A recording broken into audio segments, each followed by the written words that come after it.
সালামু আলাইকুম ওয়া রাহমাতুল্লাহ। সম্মানিত দর্শক, কাছের দূরে দেশ প্রবাসের যারা যেখান থেকে আজকের ভিডিওটি দেখতে আসেন সবাইকে অসংখ্য ধন্যবাদ। বন্ধুরা, আপনাদের সাথে চমৎকার একটি আমল শেয়ার করব। যদি আপনার সন্তান অনেক জেদি থাকে, অনেক রাগ গুসা করে, অনেক রাগ তার মধ্যে রয়েছে, এরকম সমস্যা যদি আপনি দেখেন আপনার সন্তানের মধ্যে, তাহলে এই আমলটা আপনারা করবেন। কোরআন থেকে একটা আমল আজকে শেয়ার করব। কোরআনে কারিমের একটি আয়াত আপনার সন্তানের কানের মধ্যে পাঠ করবেন।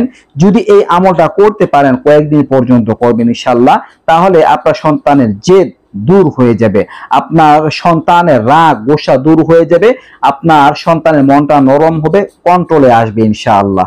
দর্শক, রাগ গোসা এগুলো হচ্ছে ইবলিসি স্বভাব, শয়তানের স্বভাব, যেগুলোর দ্বারা একটা মানুষ প্রভাবিত হয় বা একটা বাচ্চা প্রভাবিত হয়। তো আপনি এই আমলটা করবেন। সেই আমলটা হচ্ছে সূরা আলে ইমরানের 83 নম্বর আয়াত, আফা গায়রা দীনিল্লাহি ইয়াবগুনা ওয়ালাহু আসলামা মান ফিস সামাওয়াতি ওয়াল আরদি তাওআন ওয়া কারহান ওয়া ইলাইহি ইউরজাউন। সূরা আলে ইমরানের 83 নম্বর আয়াত আবার পাঠ করে শোনাচ্ছি, আফা গায়রা দীনিল্লাহি ইয়াবগুনা ওয়ালাহু আসলামা মান ফিস সামাওয়াতি ওয়াল আরদি তাওআন ওয়া কারহান ওয়া ইলাইহি ইউরজাউন। দর্শক, এই আয়াতটি আপনি আপনার বাচ্চার কানের মধ্যে পাঠ করবেন।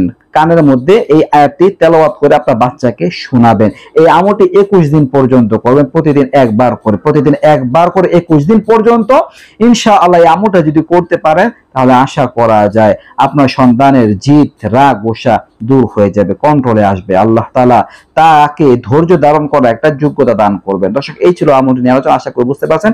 নিত্য নতুন আরো ভিডিও পেতে সবাই পাশে থাকবেন। এই পর্যন্ত আসসালামু আলাইকুম ওয়া রাহমাতুল্লাহ।